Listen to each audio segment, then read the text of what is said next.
Vou projetar então. Vou desligar a câmera que aí melhora a conexão.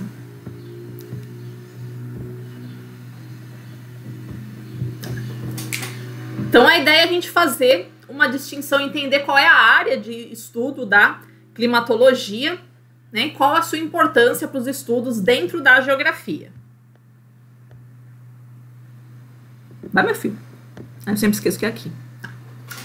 Bom, a gente poderia começar dizendo o óbvio, que o interesse pelos estudos dos fenômenos atmosféricos, ele parte naturalmente da curiosidade humana, né, pelo interesse genuíno, puro do conhecimento, tá? Isso existe, mas não é só isso, obviamente, que motiva a gente a tentar entender o clima.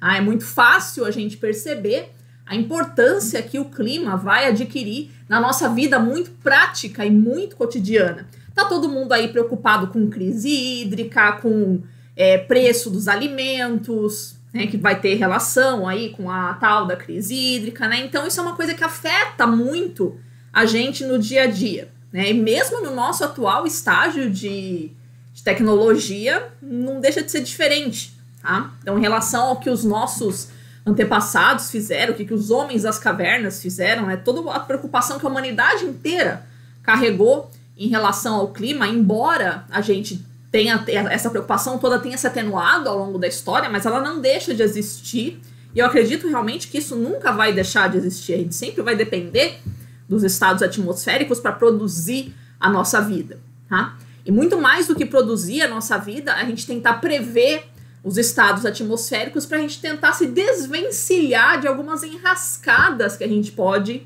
se meter. Então não é o ideal a gente plantar um cultivo que necessita de muita água, de muita disponibilidade hídrica, num período que a gente sabe que é seco. Então é interessante a gente entender esses períodos de seca e períodos de chuva para a gente saber quando que a gente vai plantar, por exemplo. Isso é o mais básico da nossa sobrevivência, tá? Então, a gente tem exemplos bem óbvios de qual a importância dos estudos atmosféricos para a nossa vida. Elenquei aqui algumas das esferas da nossa vida cotidiana que são afetados pelas variações dos estados da atmosfera.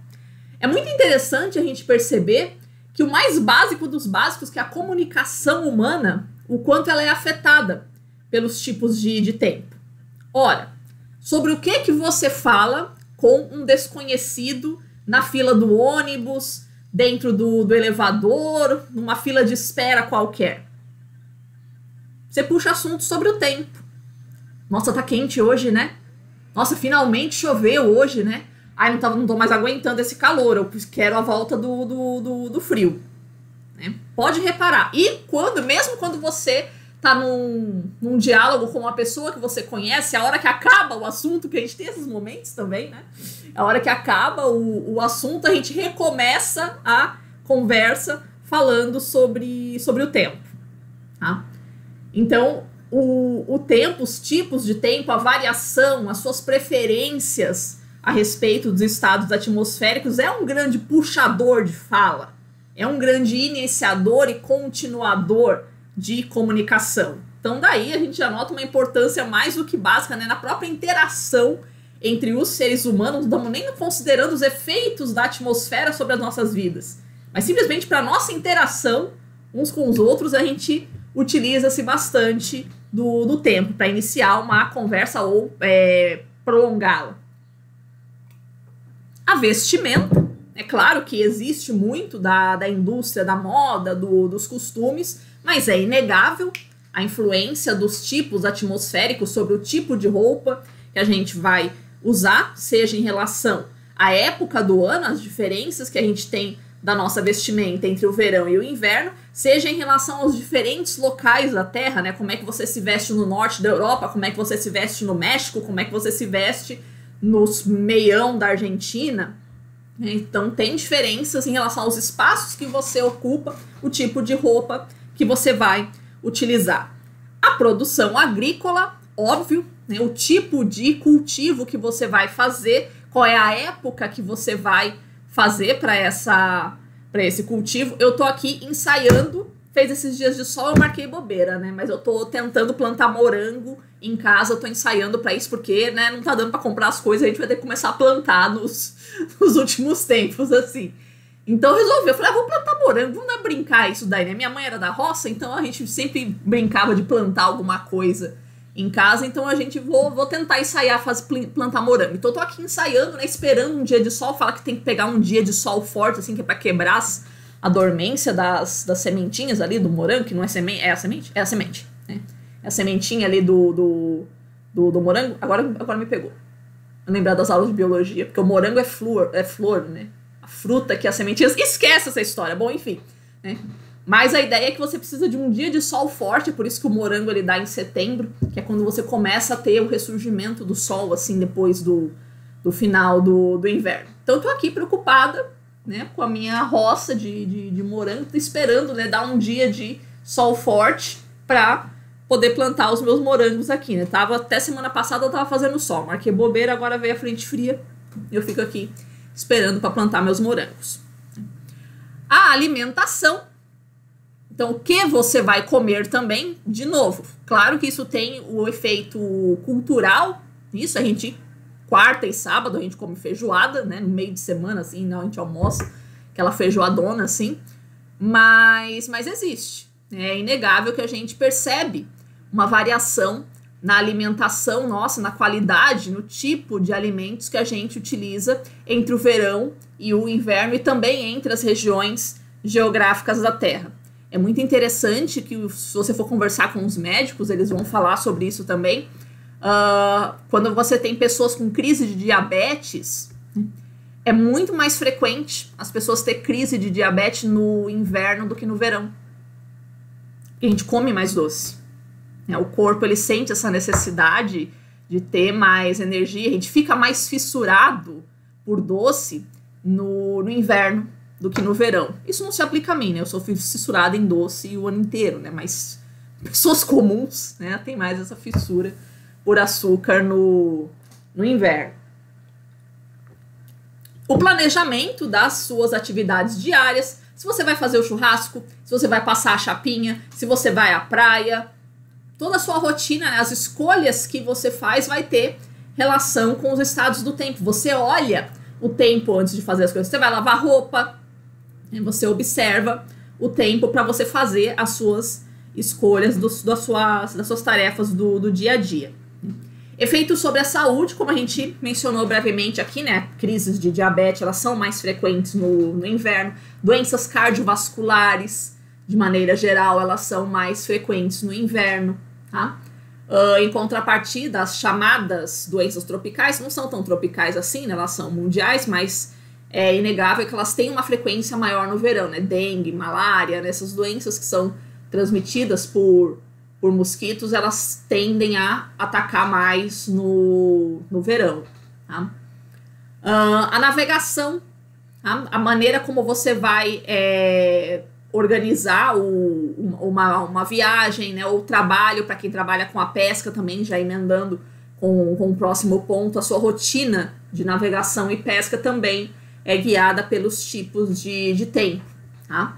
E sem contar também os períodos de pesca, né? A gente tem épocas do ano que tem mais determinado peixe, épocas do ano em que você não pode pescar porque eles são protegidos, é época de reprodução, tudo isso tem relação com ciclos climáticos que em última medida são astronômicos, de fato, né? São essas variações aí do movimento aparente do Sol. Mas não deixa de ser, né? O efeito secundário disso ser um efeito climático.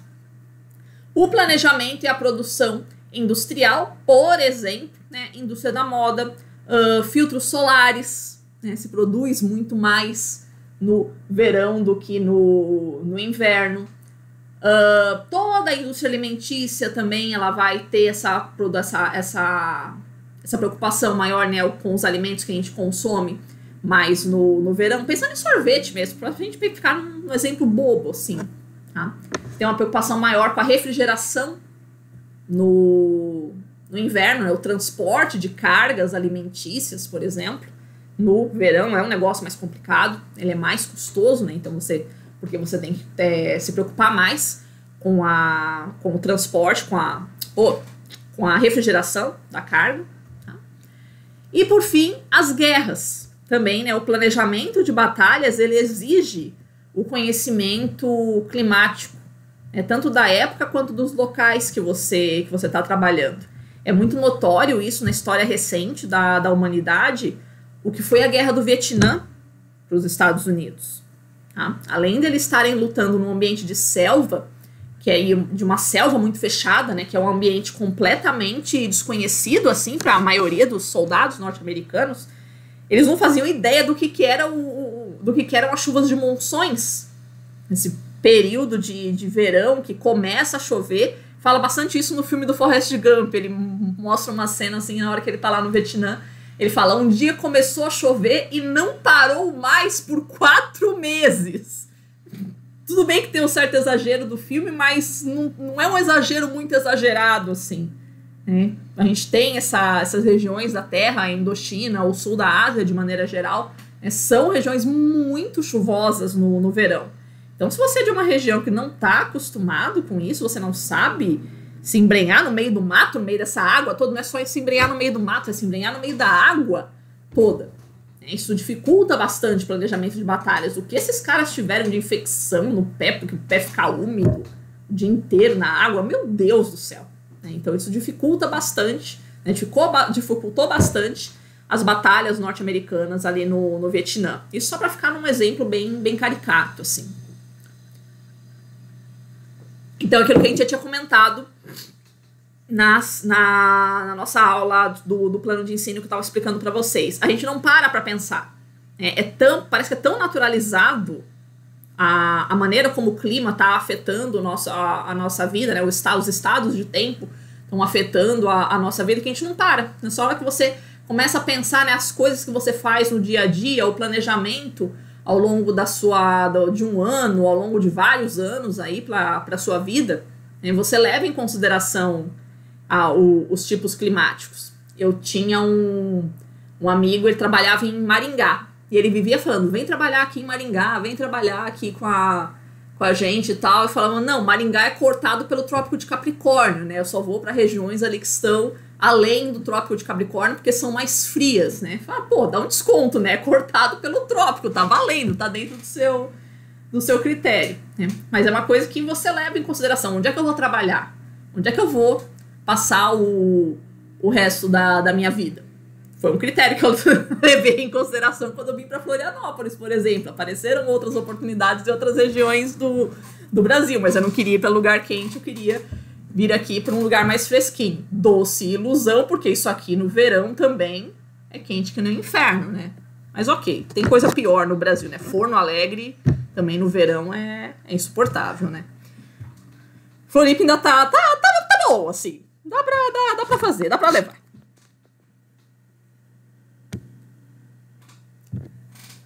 Alguma etimologia pra gente aqui, né? De onde é que vem as palavras, o que significam elas, a origem das palavras?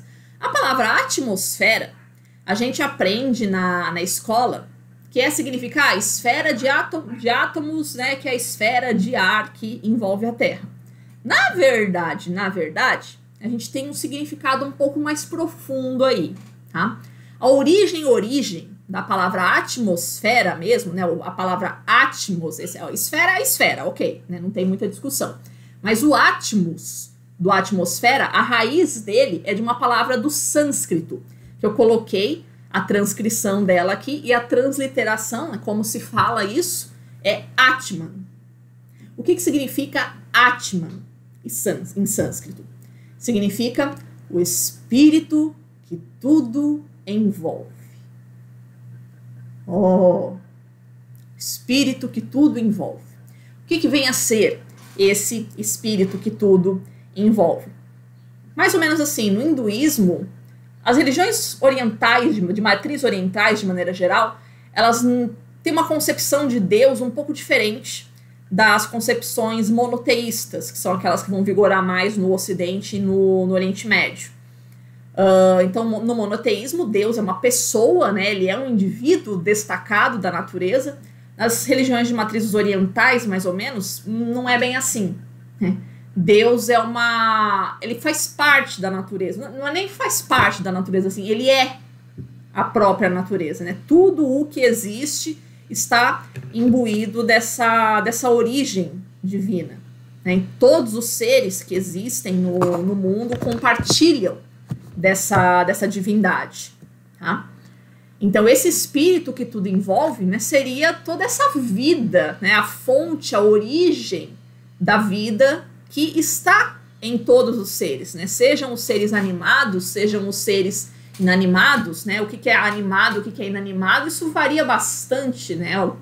Um pedaço de barro, né? Um caco de telha, né? Aquilo é barro, né? Mas o barro, ele pode, né? Os nutrientes vão virar planta, né? Então, a fronteira entre o que é um ser animado e um ser inanimado, na prática, é só uma questão de tempo, porque tudo vai se transformando, né? Vai trocando de lugar ao longo dos ciclos biológicos aí, tá? Então, o que seria esse espírito que tudo envolve? Seria uma noção aí em relação a toda essa ciclicidade que existe na natureza, né? Toda essa troca de energia vital que existe entre todas as coisas da natureza. Agora, percebam como isso se adequa perfeitamente à noção que a gente entende hoje cientificamente sobre o que é o ar. O ar é uma entidade que permeia tudo, a não ser que você faça força realmente, né? Que você tenha uma bomba de vácuo e tal, não interessa, sempre vai entrar ar de alguma forma nos locais. Então, o ar realmente é uma coisa que tudo envolve. O ar é invisível, né? Aproxima-se bastante dessa nossa noção de espírito, né? Que seria uma coisa invisível. E é o ar que é o doador de vida para todas as entidades. A gente não consegue conceber formas de vida que não necessitem de ar. Existem formas de vida que necessitam de oxigênio, existem formas de vida que não necessitam, mas, de qualquer forma, todas elas precisam de alguma forma de ar.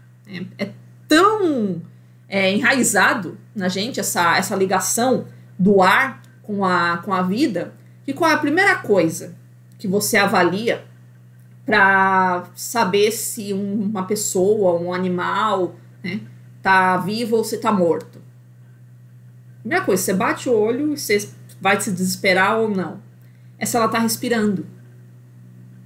Né? A gente não mede ondas cerebrais, a gente não sente o coração. Primeira coisa é instintivo.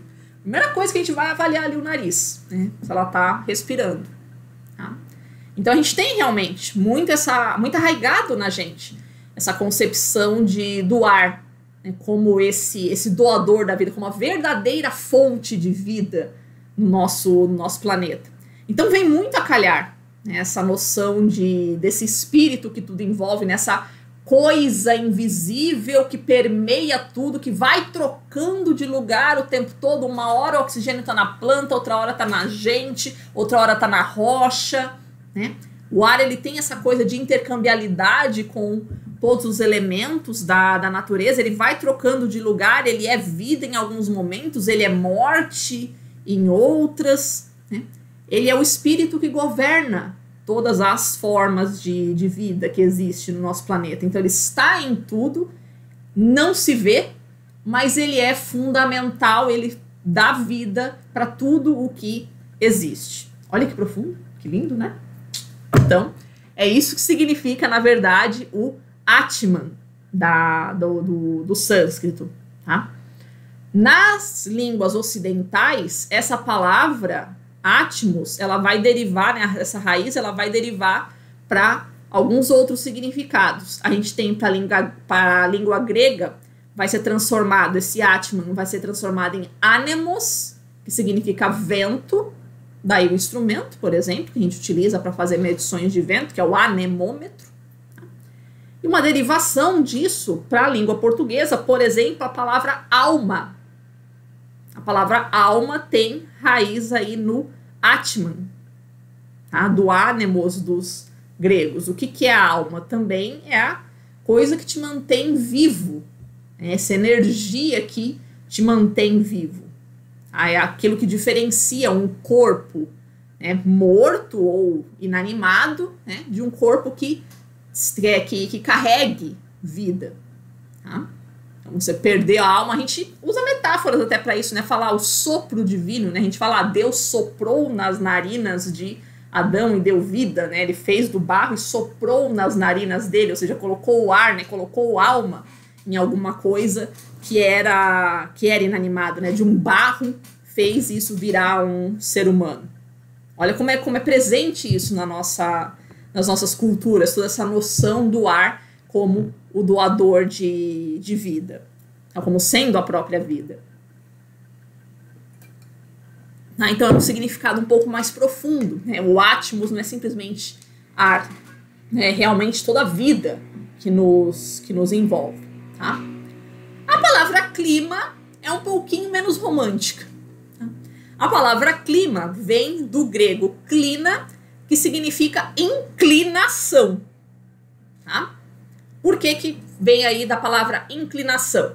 O que os gregos falavam de diferenças climáticas entre os locais estava relacionada a diferenças na incidência, né, na inclinação da incidência dos raios solares, que vocês viram na disciplina de astronomia semestre passado, que você tem uma variação ao longo do ano e uma variação com as latitudes da inclinação dos raios solares. Então, quando o raio solar incide menos inclinado sobre a sua superfície, você vai ter um período ou um lugar mais quente. Quando está mais inclinado, é mais frio.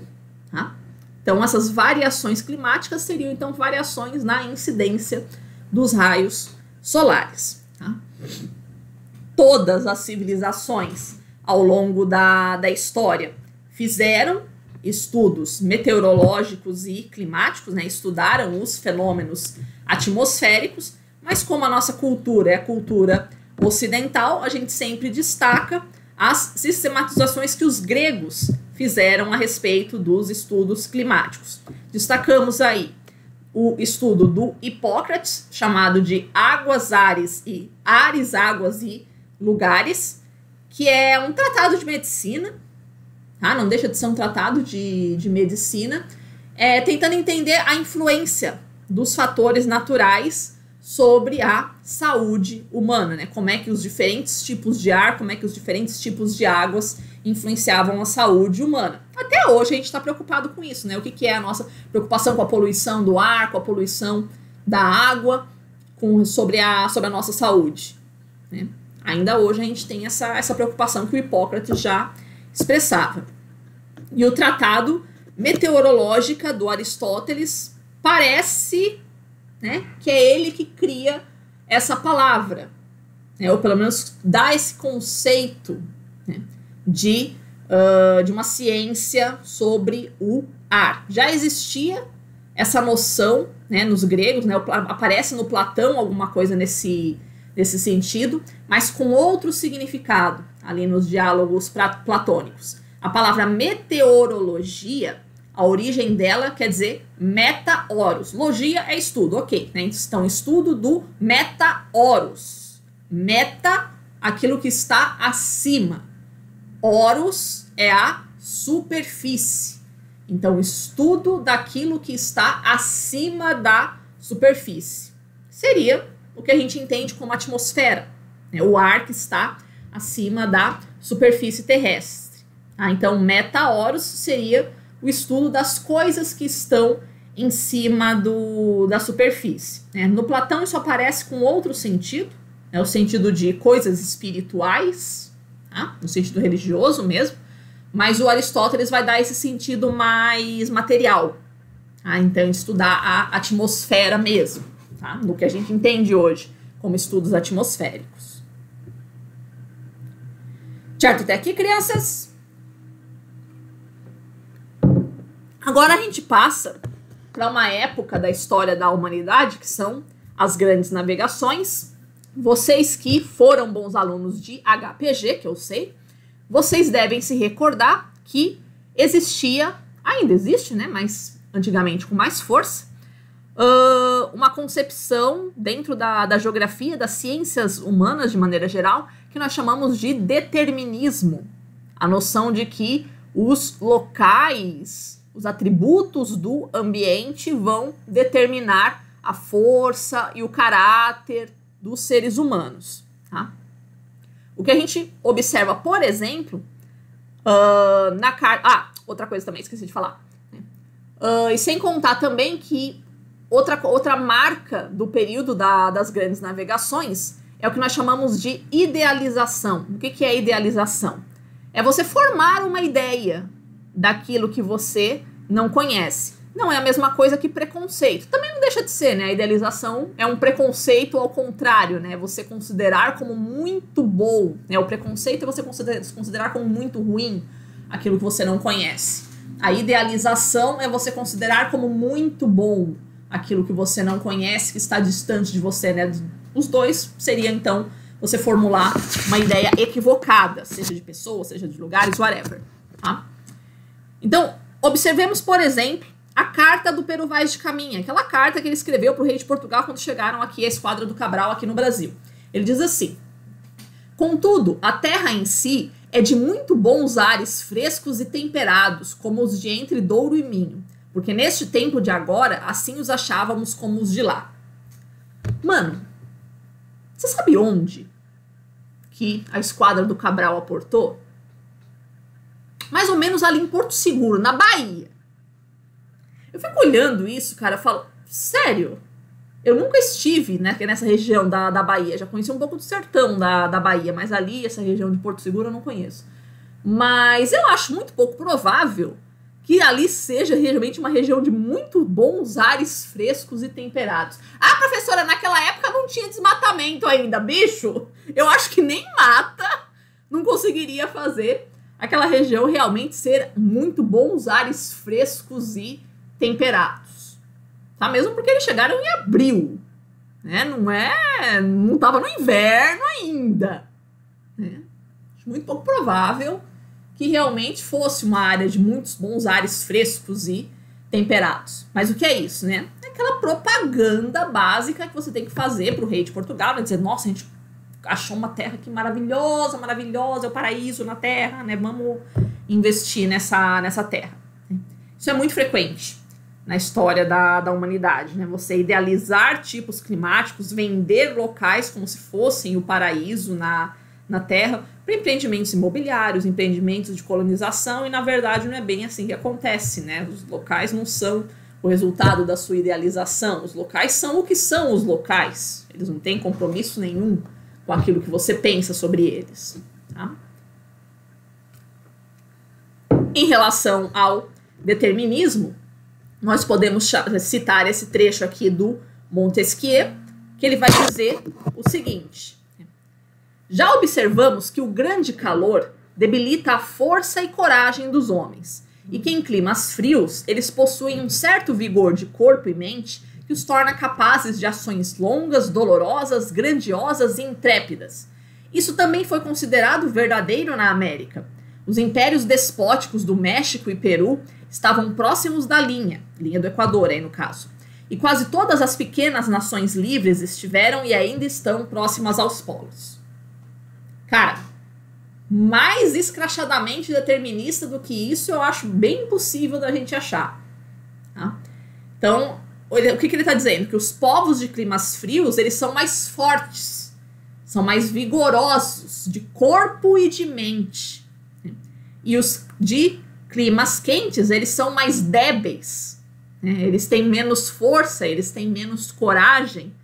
Então isso fomentou isso durante muito tempo, e ainda hoje você encontra gente que pensa assim, mais ou menos, em que os povos de climas quentes, eles são indolentes, eles são preguiçosos, são vagabundos, né? E os povos de climas frios, basicamente, os países da Europa e Estados Unidos, é que são as pessoas que realmente gostam de trabalhar nesse mundo, né? A gente ainda tem, né, um ranço dessa mentalidade, né, que as regiões frias, mesmo no Brasil, né, dentro do Brasil é um país suficientemente grande para a gente já perceber esse efeito. Então as pessoas que moram em regiões mais quentes, elas são mais preguiçosas, as pessoas que moram em regiões mais frias, elas são mais fortes, são mais trabalhadoras.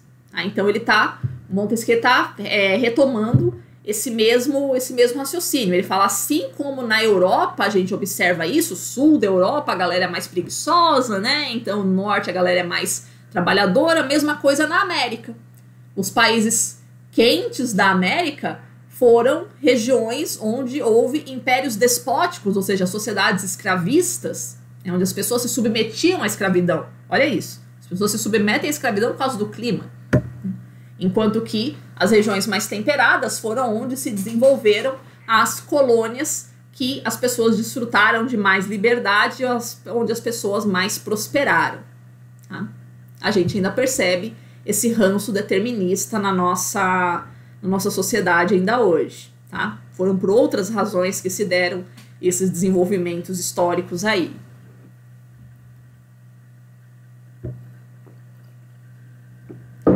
Em termos de instrumentação, ainda aí dentro da história das ciências atmosféricas, nós destacamos 2 eventos importantes, que foi em 1593 a invenção do termômetro pelo Galileu, tá?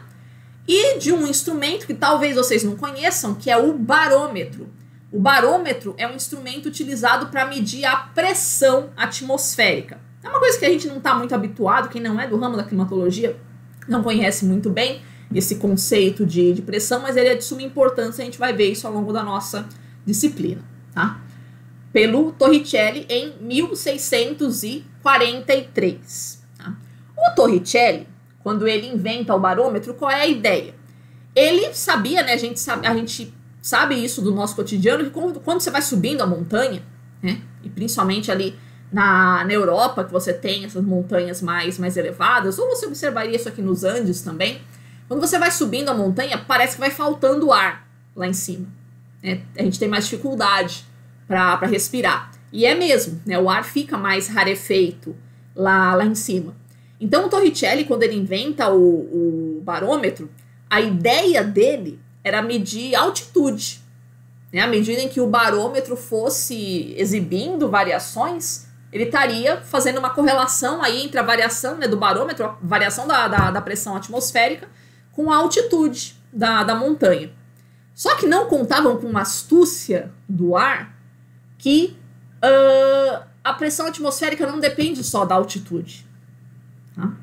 Ela depende também da dinâmica atmosférica. Então você pode ter para uma mesma altitude, vamos imaginar que a altitude não varia tanto assim, né? Se você mora num lugar que é 600 metros de altitude, talvez no curso da sua vida isso não mude significativamente, mas a pressão atmosférica varia muito. Você pode ter dias que ela está mais alta e dias que ela está mais baixa. Isso tem total relação com os tipos de tempo que vão estar atuantes nesse dia. Tá? Isso Torricelli não sabia. Isso foi descoberto depois da invenção do barômetro. Então é um tiro que sai meio pela culatra, essa invenção dele, mas ainda é útil. Ainda a gente utiliza o barômetro com algum grau de aproximação. A gente utiliza ele para medir altitude, mas ele é muito mais útil para a gente fazer medições de pressão atmosférica mesmo, tá? O que eu quero mostrar com isso daqui é que se você for pegar essas datas, os 2 instrumentos mais básicos que a gente utiliza para estudar a atmosfera, que são o termômetro e o barômetro, eles têm menos de 500 anos de invenção. Agora, uma coisa é a invenção do instrumento. Outra coisa, ainda mais difícil, é o seu uso em larga escala. Tá? Então, como saber sobre como era a temperatura dos locais antes da invenção do termômetro? Simples, não se sabe. Tá? A gente tem dados indiretos, a gente consegue através de anéis de árvores, a gente consegue através de vestígios em rochas, em calotas de gelo, dá pra gente pegar dados indiretos, tá? Mas dados diretos, precisos, como a gente espera de um termômetro, isso não é possível antes da invenção do instrumento, é bem lógico isso, tá? Mais grave, não mais grave, né? No mesmo grau aí de gravidade, né? Quando é que isso vai começar a se expandir aí pelo planeta? Uma coisa é a invenção do instrumento, outra coisa é você ter estações meteorológicas espalhadas pelo planeta. Para vocês terem uma ideia, só para ficar num valorzinho assim, a primeira estação meteorológica do hemisfério sul do planeta foi instalada na cidade do Rio de Janeiro, no segundo reinado, 1850. Tá? É segundo reinado ou é regência ainda? Não lembro. Né? Então é 1850, né, a primeira estação meteorológica do hemisfério sul, meia terra.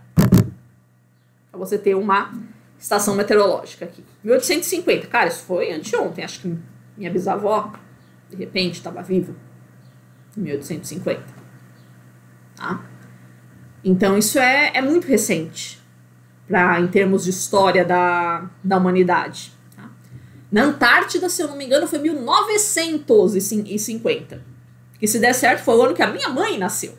Pra gente ter uma noção, né, do quanto é recente a instalação desses instrumentos pelo globo. Tá?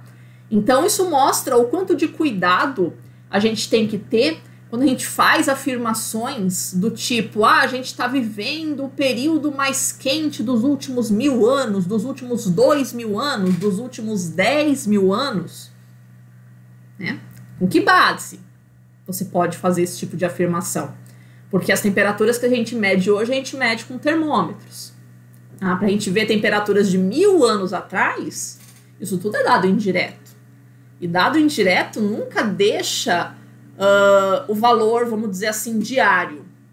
Você consegue, talvez, se lembrar do dia mais quente, mais infernalmente quente que você passou na sua vida. Puxa pela memória um pouquinho, né? O dia mais infernalmente quente que você passou na sua vida. Eu digo pra vocês, um dia que eu peguei 48 graus, não de sensação, de temperatura absoluta, no Rio de Janeiro. Tá? No Rio de Janeiro, como a gente diz. Né? Mas como é que eu vou provar isso? Eu falar, nossa, naquele dia tava 48 graus. Se eu não tenho nenhum registro disso, passou. Se nenhum termômetro registrasse isso, passou. Não tenho como provar isso. Percebe? Se você for recuar isso muito no passado, vamos imaginar que uma pessoa que viveu 700, 800 anos atrás falasse, nossa, eu já peguei 48 graus no Rio de Janeiro. Você virar falar e falar, prova. Ela não tem como provar, percebe? A gente consegue saber se era quente, se era frio, mais ou menos, mas um valor exato a gente não consegue ter. Então é muito diferente você falar a respeito de qualquer variável, de temperatura, de precipitação, de pressão atmosférica, de eventos extremos, né, que você tenha para hoje, que a gente tem registros e registros muito fartos, guardadas as devidas proporções, do que você tinha 1000 anos atrás. Tá? Então, cuidado é importante que a gente tem que ter quando a gente vai fazer afirmações a respeito de algum eventual ineditismo dos tipos climáticos que a gente tem hoje. Tá? Dentro aí também da história da climatologia, nós destacamos em 1873 a fundação da Organização Meteorológica Internacional, que depois da Segunda Guerra Mundial, em 1950, vai se transformar em Organização Meteorológica Mundial, que a gente representa com a sigla OMM em português ou WMO em inglês, World Meteorological Organization. Qual é a função da Organização Meteorológica Mundial? É estabelecer toda uma cooperação global pelos estudos meteorológicos e climáticos. Por quê? Porque existe o entendimento de que a atmosfera não tem fronteiras. Tá? Então, não é de muita serventia o serviço meteorológico de um país dispor de informações, né, que outro não disponha e que não haja esse intercâmbio de informações. Para eu saber se uma frente fria vai atingir o Brasil, eu preciso de dados que são gerados na Argentina, por exemplo. Tá? Então, eu preciso ter essa cooperação com o serviço meteorológico argentino para entender, né, como é que tá as temperaturas por lá, qual é a velocidade que a massa de ar frio está passando, que hora que ela vai chegar aqui. Tá? Porque a atmosfera é móvel. Né? Os países são fixos, mas a atmosfera é móvel.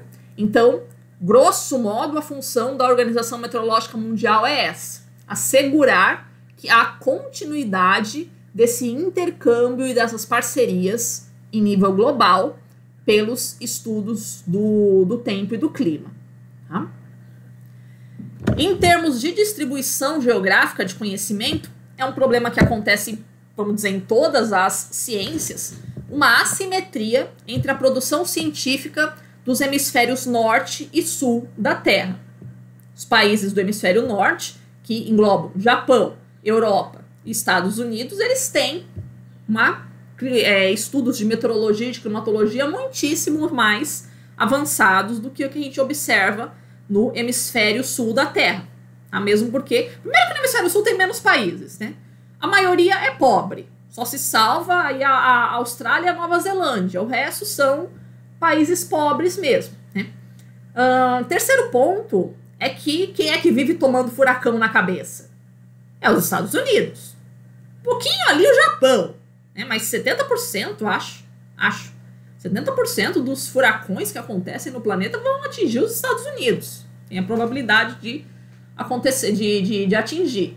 Então eles é que têm essa preocupação meteorológica tão grande. Tá? Então, daí dois motivos, né? Primeiro, porque são os Estados Unidos, né? São eles que desenvolvem pesquisa no mundo. E segundo, que eles realmente têm essa preocupação bem cotidiana mesmo de serem atingidos por muitos eventos extremos, né, que assolam o território norte-americano. Então, daí a gente vai ver, né, que eles devotam, né, muito mais investimento em pesquisa do que os países do hemisfério sul, de maneira geral. Tá? Isso é um problema. Por quê? Não só falando de assimetria social, não vou nem entrar no ramo social, vou ficar só na ciência hardcore mesmo. Que é o fato de que a distribuição de continentes e oceanos entre esses dois hemisférios não é simétrica. Você tem que o hemisfério sul da Terra tem muitíssimo mais oceanos do que o hemisfério norte. E se a gente reclama dessa assimetria de conhecimento dentro da meteorologia, é porque a gente não conhece o oceanógrafo. Cara, oceanógrafo pasta com essa assimetria de conhecimento. Cara, oceano do hemisfério sul, meu Deus do céu, a gente tem uma escassez tremenda de pesquisa científica e de dados. Muito. Tá? E o hemisfério sul é 80% oceano. Tá? Então, cara, é muita influência para o clima que é negligenciada. Tá? Então, os efeitos do oceano, esse intercâmbio todo entre oceano e atmosfera que acontece no hemisfério sul é muito pouco compreendido. Tá? Basta você pensar, por exemplo, no efeito El Niño, que é um efeito que acontece no Oceano Pacífico, que é o menos conhecido dos oceanos. O que é mais conhecido é o Atlântico, obviamente, né? O oceano que faz a divisão entre a Europa e os Estados Unidos. Então, o Oceano Pacífico é o oceano que é menos conhecido e o El Niño acontece no Pacífico Sul. Parabéns!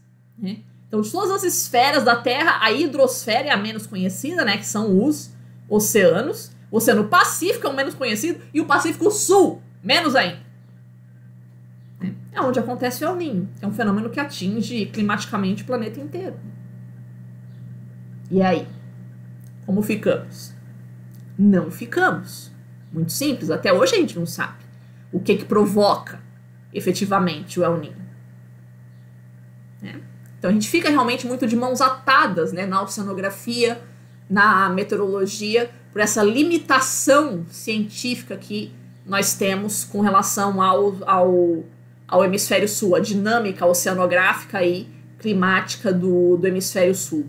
Isso dificulta muito os nossos estudos. E, de novo, como que a gente pode tentar afirmar, né, fazer prognósticos sobre como vai ser o nosso clima futuro, se a gente não tem entendimento adequado sobre como é o nosso clima presente?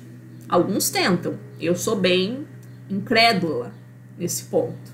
Como que a gente vai tentar fazer uma previsão para o futuro se a gente não conhece as condições do presente? Se a gente não conhece muito bem os fatores do presente. Tá?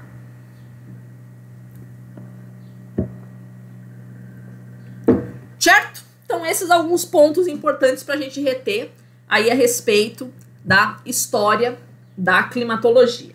Agora, alguns conceitos para a gente diferenciar. A diferença entre meteorologia e climatologia.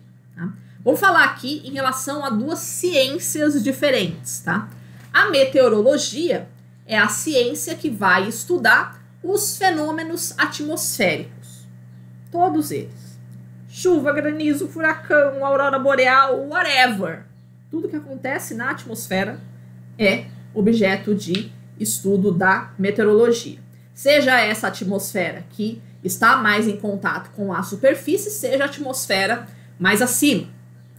Tipo, centenas de quilômetros ali, que já não afeta tanto assim, pelo menos não diretamente, o ser humano, tá? Então, os fenômenos atmosféricos em sua forma individualizada. Então, uma chuva, um furacão, um tornado, especificamente, tá?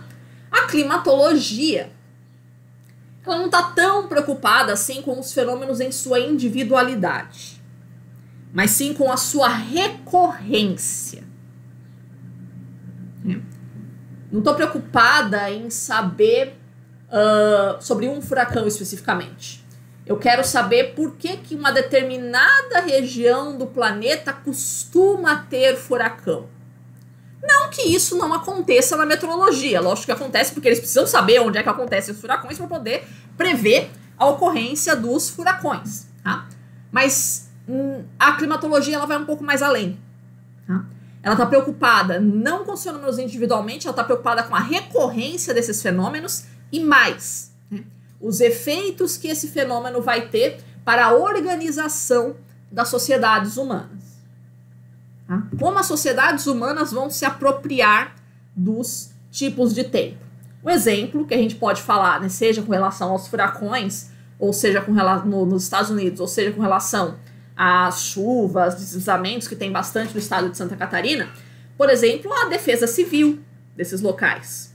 A gente tem sempre grandes elogios para a defesa civil do estado de Santa Catarina, que é a melhor do Brasil. Bom, tinha que ser mesmo, né? Porque costuma ser o estado que tem os maiores desastres meteorológicos do Brasil. Então, sim, a gente precisa de uma defesa civil muito eficiente para conseguir evacuar a população em caso de deslizamento, de desmoronamento, de chuvas intensas, de inundações. Tá? Então, a climatologia ela se preocupa não só com os fenômenos atmosféricos em si, mas como as sociedades vão se apoderar disso em sentido político, em sentido econômico, tá? Em sentido cultural, ok? Então essa é a principal diferença entre a meteorologia e a climatologia. A meteorologia está preocupada com os estudos da atmosfera per se, a climatologia, a atmosfera em sua interação com as sociedades. Tá? Vai, meu filho. Agora a diferença entre tempo e clima. Uma coisinha que eu adoro, vou pular um pouquinho aqui, mostrar o slide que eu vi aqui, que eu quis morrer de catapora quando eu vi esse negócio. Umas 2 semanas isso daí. É um pouco menos. Né? Sábado retrasado, eu acordo e dou de cara com isso daí na CNN. Notícias de sábado. Veja como fica o clima hoje pelo Brasil. Temperaturas voltam a subir em São Paulo hoje. Cara, o quanto isso é comum. Né? Eu mandei uma mensagem para a CNN e eles deram uma maneirada, explicando para eles a diferença entre tempo e clima. Espero que isso perdure. A gente confunde muito. Né? Eu vou sair hoje, né? Você vai olhar a previsão, deixa eu ver como é que tá o clima hoje, né? Sai na janela, deixa eu ver como é que tá o clima hoje, ver se eu vou conseguir ir pra praia, ver se eu vou conseguir lavar a roupa, ver se eu vou conseguir fazer o churrasco. A gente utiliza muito essa noção equivocada, né, de clima para falar sobre o estado atmosférico temporário. Tá? Vamos ver então onde é que está o erro nesta notícia da CNN. O que nós chamamos de tempo varia o conceito seja na meteorologia, seja na climatologia. Vamos ver dentro de cada uma dessas duas ciências o que isso significa. Tempo na meteorologia, não estamos falando de tempo cronológico, tá? Não é o tempo do relógio. Tem essa diferença, esse problema na língua portuguesa, né? Que tempo tem o tempo da atmosfera e tem o tempo do relógio, né? Em inglês não tem essa dificuldade, é time e weather. A gente está falando aqui de weather, né? O tempo atmosférico. Então, dentro da meteorologia, o que significa tempo? É o estado particular e efêmero da atmosfera, caracterizado por um conjunto de valores que, em um dado momento e lugar, caracteriza o estado atmosférico instantâneo. Perceba que eu sublinhei bastante essas palavras para mostrar o quê? Que o tempo é uma noção transitória. É o estado que está a atmosfera num local muito específico e num momento muito específico. Eu tô olhando agora da janela, deixa eu ver. Tá nublado. Agora tá chovendo ainda? Deixa eu dar uma olhada. Até agora pouco tava, porque eu fiquei hoje pra lavar roupa tá sendo difícil. Não, agora não tá não. Mas hoje tá aquele dia que eu adoro esses dias assim de chove, para, chove, para, chove, para. Né? Eu fico toda hora, bota a roupa no varal, tira a roupa do varal. Bota a roupa no varal, tira a roupa do varal. Parabéns. Né? Bom, enfim, né? Então, hoje de manhã eu tirei, né, recolhi, botei o varal 2 vezes já. Porque tava chovendo e para, chovendo e para. Agora, né, tá parado, deu essa estiada. Mas tá nublado. Então, isto é tempo. Essa variação rápida dos estados atmosféricos, que ele pode variar em questão de horas, né, de dias, de horas ou até de minutos, né? Então, quando eu comecei a aula, tava chovendo, agora não tá mais. Foram questões de minutos, aí eu tive uma variação no estado atmosférico. Então, isto é tempo, é a caracterização atmosférica num local específico, Florianópolis, aqui na costeira, tá? Num determinado espaço de tempo. Hoje à tarde, mas hoje de manhã já choveu e já parou 2 vezes. Tá? Isso é tempo. A noção de tempo em climatologia é um pouquinho diferente, peronomútil. Tempo para a climatologia são combinações de elementos atmosféricos que produzem sensações fisiológicas semelhantes. Então, o conjunto de elementos da atmosfera, eu olho. Deixa eu perguntar para vocês gostam mais de quê? De frio, de calor? Fazer uma enquete aqui. Calor, sério? Não podemos mais ser amigas. Eu não sou amiga, eu me recuso a ser amiga de quem gosta de calor. Gente, se vocês gostam de calor, para! Ah, não! Eu preciso de gelo, sabe? Eu queria ser a Frozen, assim, sabe? Tudo que eu toco se transforma em gelo, assim. Eu sou muito a Frozen, cara. Vocês vão ver, é que vocês não são meus alunos no presencial, cara. Mas se vocês tivessem no presencial comigo, cara, vocês iam sofrer muito, cara. Já vou avisando, porque eu deixo sempre o ar-condicionado no último volume na sala. Então, pra ter uma aula presencial comigo, mano, se você gosta de calor, você leva um casaco, porque eu me recuso a dar aula no calor sem ar-condicionado. Gente, não, eu também. Eu engordo em qualquer época do ano, né? Então eu não posso reclamar disso daí. Mas, ok. Eu sou, pra falar a verdade, aquele final do outono, assim, aquele final do outono que você começa a botar uma cobertinha a mais, assim, né, de noite. Meu Deus, aí é a glória. Essa aí é a glória, né? Esse é o momento, tá? Então, o que vem a ser isso, né? A climatologia, ela tem essa preocupação, né? O quanto que os estados atmosféricos eles vão interferir na sua fisiologia. Teve gente que falou, eu produzo mais no frio, eu produzo mais no calor, né? Para cada ser humano você vai ter uma sensibilidade diferente. Nem falamos com relação à umidade e seco. Você gosta mais quando o clima tá seco, quando o tempo tá seco, até eu. Quando o tempo tá seco, quando o tempo tá úmido. Também temos essa variação na nossa produtividade, essa variação no nosso ânimo, quando a gente tem né, esses diferentes estados atmosféricos. Então é isso que a climatologia entende por tempo, né, as condições atmosféricas na medida em que elas produzem reações fisiológicas semelhantes. Se você vai sentir frio, se você vai sentir calor, se você vai atacar a sua rinite, né, isso vai ter diferenças aí em relação ao tempo, tá? Mas vejam que, mesmo você considerando esse enfoque mais fisiológico da climatologia, da geografia, não se afasta muito da noção de tipo de tempo, né, da noção de tempo da meteorologia. Continuamos falando de um estado transitório da atmosfera. Eu tenho dias frios e tenho dias quentes. Nos dias frios eu fico mais feliz, nos dias quentes eu fico mais irritada.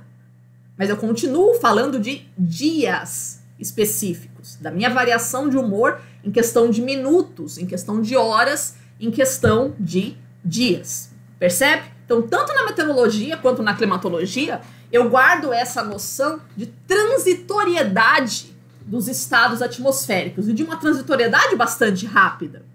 Tá? Não é a mesma coisa de dizer sobre o clima. Vejamos aí qual é o conceito de clima. Tá? Também existe diferença do conceito de clima na meteorologia e na climatologia.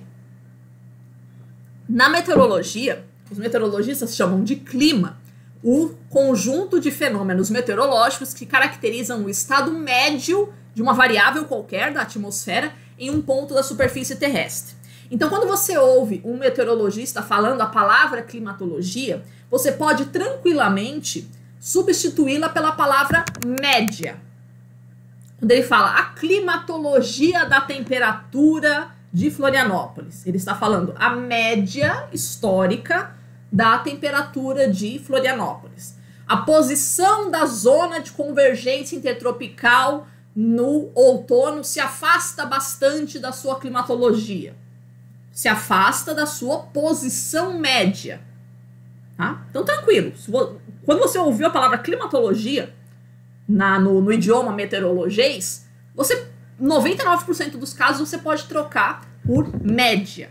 Tá? O que eles chamam de climatologia é o valor médio de uma variável, tá? Seja de temperatura, de precipitação, de pressão, qualquer tipo de variável atmosférica. Tá? Isso para nós, geógrafos, é um problema. Por quê? Porque a média é a média. Né? A média não exprime os valores extremos, por exemplo. Você sabe isso muito bem no seu cotidiano, né? Quando você fala, renda per capita média do brasileiro é $2.500. Legal, né? Me mostra quais são os brasileiros que ganham $2.500. Porque o que eu vejo na rua é um negócio diferente. Tá?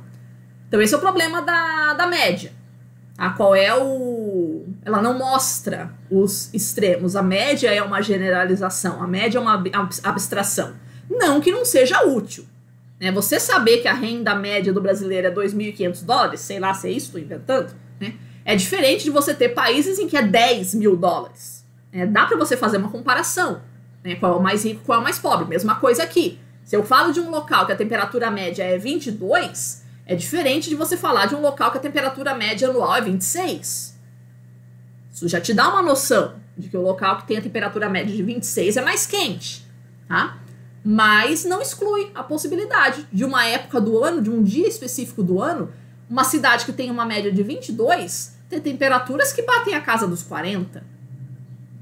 Não está excluída essa possibilidade. Assim como num local que tem temperatura média de 26, as temperaturas ali não passem de 32, 35. Né? É possível isso. Tá? Então a média, ela é uma aproximação importante, mas ela exclui esse senso de variabilidade. Percebe? Na climatologia, a gente não está tão preocupado assim com os valores médios. De novo, eles são importantes, mas não é o nosso enfoque. O que nós chamamos de clima dentro da climatologia é a definição do SORRE, a sucessão habitual dos tipos de tempo. Então, tipos de tempo são os estados da atmosfera bem característicos, não é a mesma coisa, porque nenhuma chuva é igual a outra, nenhum dia de sol é igual ao outro, mas a gente sabe muito bem o que é um dia de chuva, o que é um dia de sol, tá? Então, como esses dias de chuva e dias de sol ocorrem em diferentes períodos do ano, em diferentes épocas. Tem anos que são mais chuvosos, tem anos que são mais secos. Será que isso se repete cotidianamente? Com que frequência isso se repete cotidianamente? Todo ano, grosso modo, eu tenho uma época mais quente, uma época mais fria, uma época mais chuvosa e uma época mais seca. Por que isso acontece? Tá? Por que eu tenho anos mais secos e anos mais chuvosos, anos mais quentes e anos mais frios? Tá?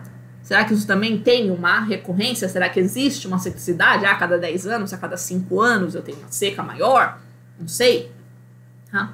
Mas, de qualquer forma, é isso que significa clima dentro da climatologia. Como é que esses diferentes tipos de tempo, chuva, seca, sol e frio, né? Como é que isso vai variar, como é que isso vai ser recorrente ao longo de um período de tempo, ao longo do nosso cotidiano, tá? Não estou tão preocupada assim com a média, portanto, eu vou considerar aqui, no conceito dessa sucessão dos tipos de tempo, as chamadas excepcionalidades climáticas. Eu acho esse nome um tanto enganoso, mas é o que a gente utiliza. Nossa, abriu o sol, que coisa linda. Ah, eu amo esses raios crepusculares. Maravilhoso. Quem tiver uma janelinha aí, dá uma olhada. Deu uma reste de sol aí. Maravilhoso. Tá? Então, voltando aqui. Até perdi a concentração. Quando a gente fala do conceito de clima na climatologia, eu tô englobando aí as chamadas excepcionalidades. Tá? Que é... a gente já pegou aqui, eu já peguei aqui em Florianópolis. Pensa, né, no que foi a onda de frio de 2013. Vocês lembram disso? Aquele dia que nevou no Cambirela?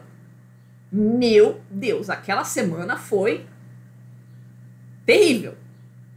Em termos de temperatura aqui. Nunca mais, né? Nunca mais. Uma friaca daquele nível, nunca mais a gente pegou. Chegamos aí, esse ano, aí um pouco bem próximo disso, mas não deu mais uma friaca daquelas. Então isso a gente poderia eventualmente chamar de excepcionalidade climática, tá? Um frio extremamente intenso como aquele, tá? Mas convenhamos que não é nada anormal. Florianópolis enfrenta umas ondas de frio bem powers assim durante o inverno. Então não confundam excepcionalidade com anormalidade ou fora do padrão, nada, tá? Até porque como é que a gente vai determinar, né, o que é padrão, o que não é padrão? Já falamos, a atmosfera não tem fronteiras, e assim como a atmosfera também não tem fronteiras, ela não tem manual de instrução. Não está escrito em lugar nenhum que tal fenômeno pode só acontecer em tal lugar e não pode acontecer só em outro. Uma coisa é um fenômeno astronômico. Você falar sol da meia-noite no Equador. Não, isso não vai acontecer. É um problema de geometria. Tá? Então, dentro da matemática, existem alguns tipos de proibições. Mas a atmosfera não é tão matemática assim. Tá? Então, é outra coisa que a gente tem que tomar cuidado também no nosso discurso. A gente dizer, esse fenômeno nunca aconteceu aqui. Mas não, isso daqui não é comum de acontecer aqui. Como assim? Não tem manual de instrução na atmosfera. Tá? Então, a climatologia, ela tem uma mentalidade mais aberta, vamos dizer assim, né, para considerar as excepcionalidades climáticas e considerar o dinamismo, né, considerar a atmosfera como móvel. Então, quando eu falo, a temperatura média aqui em Florianópolis é 22, eu aqui em Florianópolis já peguei temperatura de -2 e já peguei temperatura de 43 absoluta. Cara, o que significa uma média de 22 perto desses dois extremos de frio e de calor? Simples, a atmosfera é dinâmica. Eu já peguei temperaturas extremamente baixas no inverno, já peguei temperaturas extremamente altas no verão. Na verdade, nem era verão. Esse 43 que eu peguei aqui foi um mês de novembro ainda. Nem era verão ainda. Tá? Então, sim, Acontece, né? A atmosfera ela está sempre se movimentando. Tá? Não existe nenhum manual de instruções. Não, temperatura alta só pode acontecer no verão. Se aconteceu na primavera, no inverno, tá errado. Não tá errado. A atmosfera tem movimento, tá? Existem maneiras de explicar essas chamadas excepcionalidades, tá? E dentro da climatologia, a noção de clima trabalha também com a noção de ritmo. A gente pode, eventualmente, também contestar, mas né, a gente pode pensar nessa noção. Cara, tá lindo o sol, meu Deus do céu. Dá uma olhada.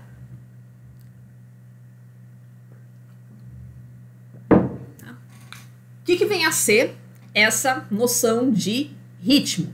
É o retorno aproximadamente regular dos mesmos estados. Então a gente tem que ano a ano a gente tem o inverno e o verão. Que aí depois do inverno vem o verão e depois do verão vem o inverno e assim sucessivamente.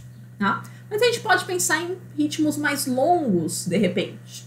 Tá? A gente tem uma época, né, alguns anos que são mais quentes, depois vem alguns anos que são mais frios, alguns anos que são mais chuvosos e alguns anos que são mais secos. Né? Qual será o tempo de recorrência de cada um desses fenômenos? A cada 10 anos, a cada 15 anos, a gente tem uma seca mais braba. Né? Então é isso que a gente vai trabalhar a noção de ritmo dentro da climatologia. Essa noção de que determinados estados da atmosfera podem retornar mais ou menos com alguma regularidade. Falta a gente achar qual seria o fundamento dessa regularidade. Tá? Eu sinceramente não gosto dessa noção de regularidades dentro da climatologia. Não sei se as coisas são assim tão regulares, se elas são tão previsíveis. Mas eu também não tenho grande estudo na área para poder discutir isso, tá? É só os meus pitacos aqui. Bom, de tudo isso que a gente disse, o que vocês podem então me falar a respeito dessa imagem aqui da CNN? Quando eles falam aqui, veja como fica o clima hoje pelo Brasil, né? Não existe o clima hoje. O que existe hoje é o tempo, é o estado da atmosfera que é transitório. Se eu estou preocupado em como vai estar a atmosfera hoje, é porque eu tenho coisas para fazer hoje. Amanhã eu vou olhar a previsão do tempo de novo, para saber como é que vai ser o tempo amanhã. Tá? Então quando eu falo, eu estou preocupado em ver como é que a atmosfera fica hoje, eu não estou falando de clima, eu estou falando de tempo, o estado transitório da atmosfera. Clima é a sucessão dos tipos de tempo olhados em mais longo prazo. Tá? Se for para você simplificar bem, para você não errar mais, tá? Clima é transitório.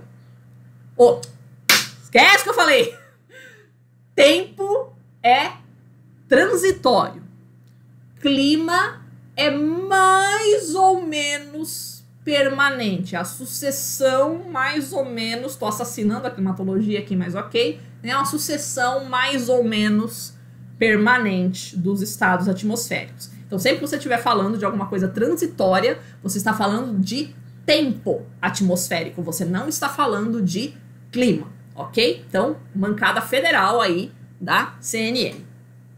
Eu não estou mais assistindo o Globo, então, que eu cortei a TV a cabo aqui em casa, né? Então, não sei como é que eles estão tratando essa questão. Só assisto a CNN porque tem grátis no YouTube. Senão não assistia também, não.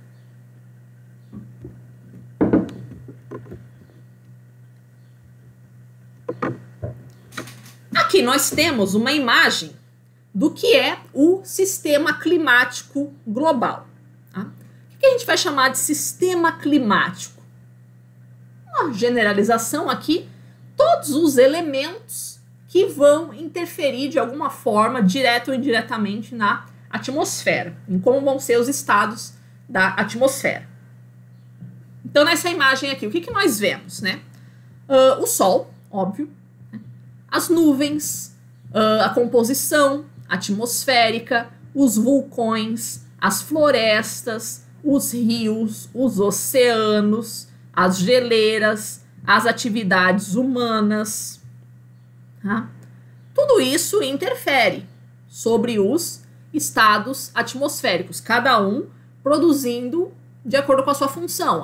Os vulcões, eles fornecem determinados gases, os oceanos, eles fornecem água, fornecem gases, as geleiras, elas modificam a quantidade de energia que a Terra vai absorver, que vai refletir, né? O Sol, ele também tem variações, né? A quantidade de energia que vai chegar aqui na Terra, seja em relação às estações do ano, seja em relação às manchas solares, whatever, né?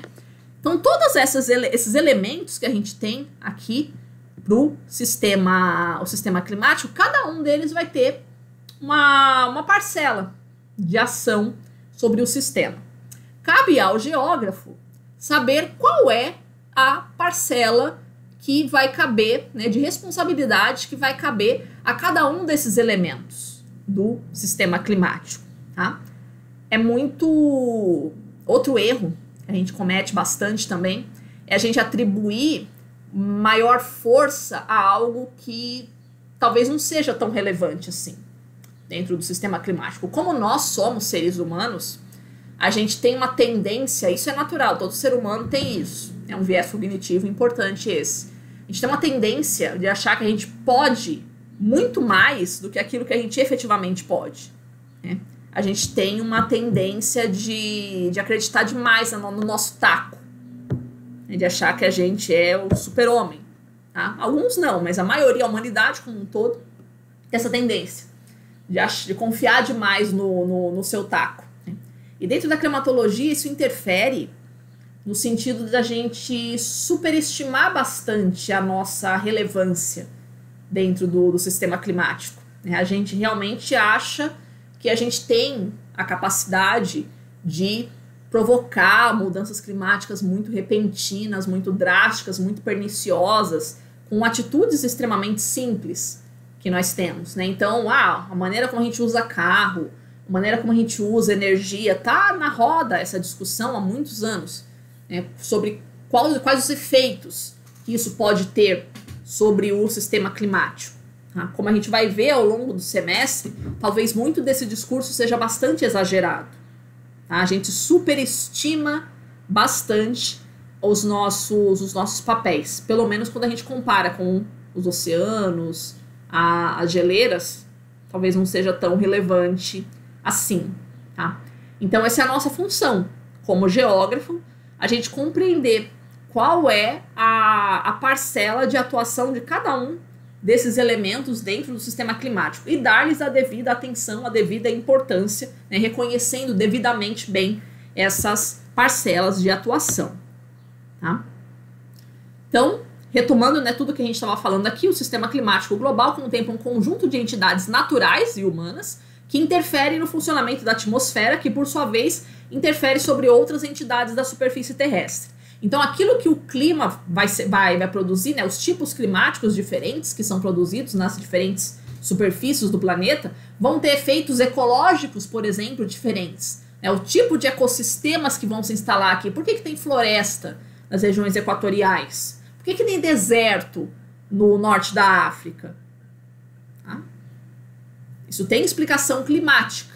Isso tem explicação com relação à circulação atmosférica. É a circulação atmosférica que coloca florestas na região equatorial, é a circulação atmosférica que coloca desertos no norte da África.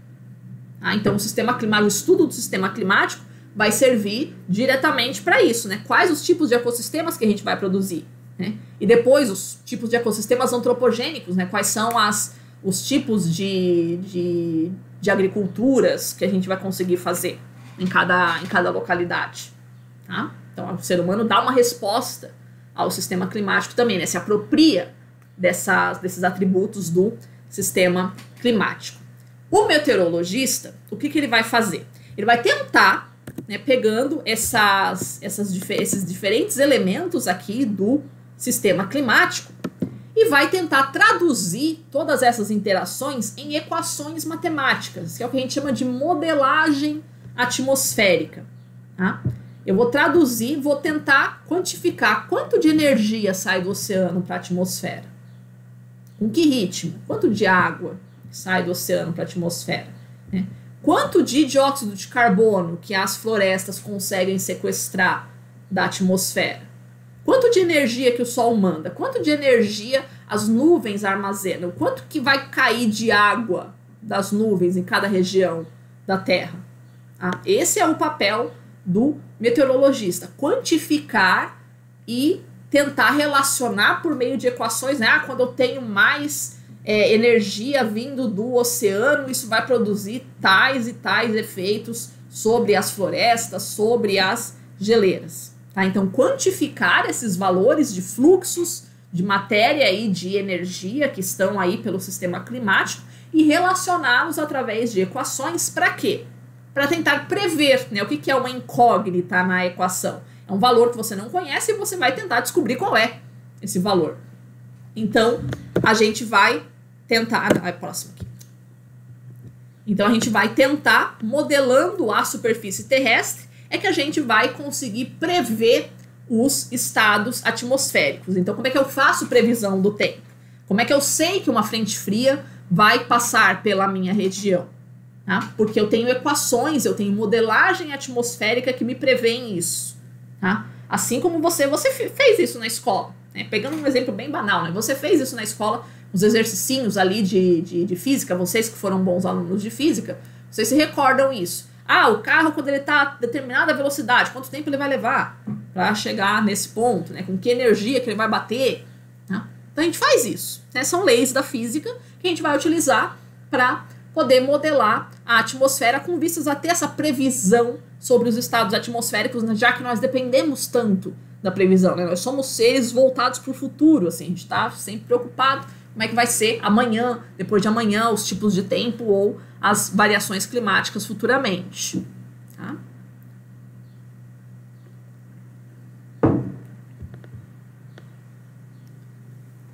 Em termos escalares, tá? Qual que vai ser as diferentes escalas com que nós trabalhamos dentro da climatologia? Tá? A gente tem o que a gente chama de macroclimatologia, a mesoclimatologia e a microclimatologia. Tá? A macroclimatologia é o estudo do clima planetário, tá?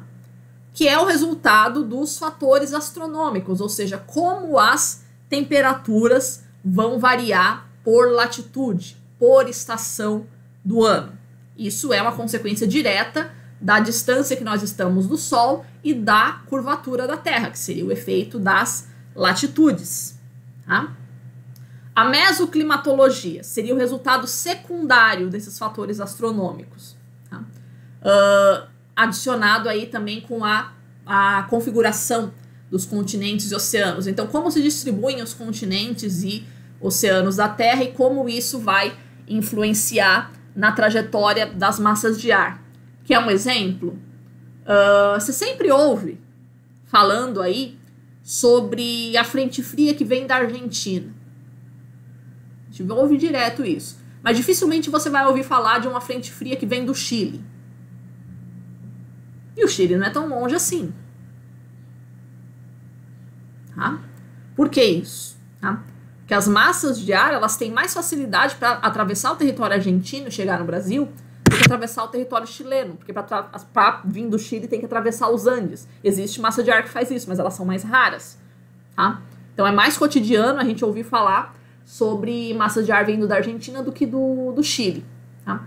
Por que isso? Né? Isso tem relação com o formato do nosso continente, da América do Sul, e com a geomorfologia dele, né? A presença da Cordilheira dos Andes. Então, isso é o que a gente chama de mesoclimatologia, né? O estudo dos tipos climáticos, como eles se regionalizam pelos diferentes locais do globo. Que é o que a gente aprende na escola, né? A climatologia básica que a gente aprende na escola é basicamente uma mesoclimatologia. Tá? E, por fim, talvez a que seja mais interferente na nossa vida seja a microclimatologia, que é a escala próxima do corpo humano. Porque você não mora na América do Sul, você mora na sua casa. Então, para você, é muito mais relevante entender o conforto térmico da sua casa do que entender o conforto térmico da América do Sul. Tá? Você passa tempo da sua vida dentro da sua casa, dentro do seu trabalho, dentro da sua faculdade. Então, esses espaços, eles são mais utilizados, que a gente utiliza, né, que o ser humano se apropria, né? Talvez eles é que vão interferir muito mais sobre as nossas sensações fisiológicas. E aí que entra o trabalho do engenheiro, né, que vai projetar esses diferentes ambientes. Isso é tão forte, né, que tinha uma professora, ela já é falecida, ela dava aula lá na Federal de Santa Maria. Aí tem um livro dela que ela está questionando essa noção aí de que o planeta está mais quente ultimamente e tal. E ela lança a seguinte pergunta: até que ponto essa nossa noção de que o planeta está mais quente, né, se deve muito mais à nossa percepção de urbanoide, de gente que vive em ambientes sempre protegidos das intempéries, né, em comparação com quem não teve essa oportunidade? Pergunta para um morador de rua se o clima da Terra está aquecendo. Vamos ver o que ele vai te responder. Um cara que mora, que realmente durma na rua mesmo. É um cara que realmente enfrenta chuva, frio. Vamos ver o que ele acha. Tá? Então é uma coisa pra gente se perguntar.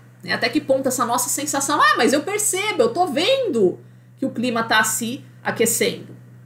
Tu nunca passou frio na vida. Você, urbanoide, você nunca passou frio. Morador de rua sabe o que é frio. População pobre do campo sabe o que é frio. Você não sabe o que é frio.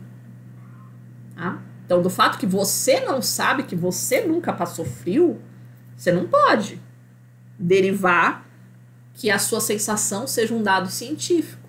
Que a sua sensação está enviesada, percebe? Sua sensação está enviesada pelos ambientes microclimáticos que você habita. Você não mora na rua, você mora numa casa. Tá? Então é isso que vai influenciar bastante a nossa percepção.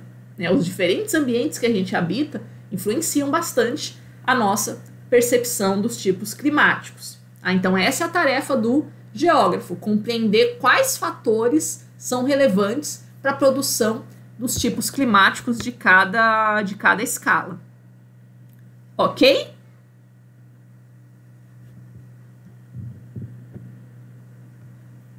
Certo, então, crianças? Era isso que eu tinha aqui passar para vocês hoje. Tem algum questionamento?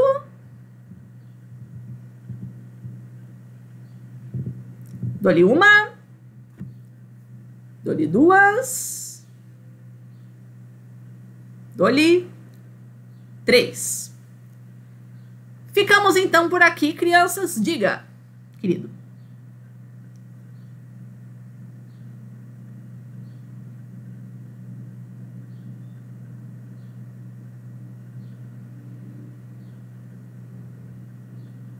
Quando a gente fala de fatores astronômicos dentro da climatologia, nós estamos falando basicamente do movimento aparente do Sol.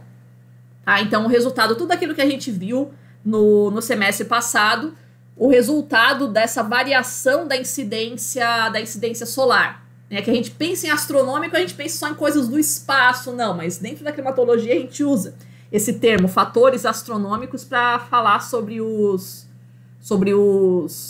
a variação da posição do Sol na superfície. Tá? Certo, crianças? Então, ficamos por aqui. Espero vocês, então, na segunda-feira. Segunda, né? Segunda-feira a gente tem a nossa aula, tá bom? Obrigada pela presença de vocês, crianças. Se cuidem, usem máscara e até a próxima!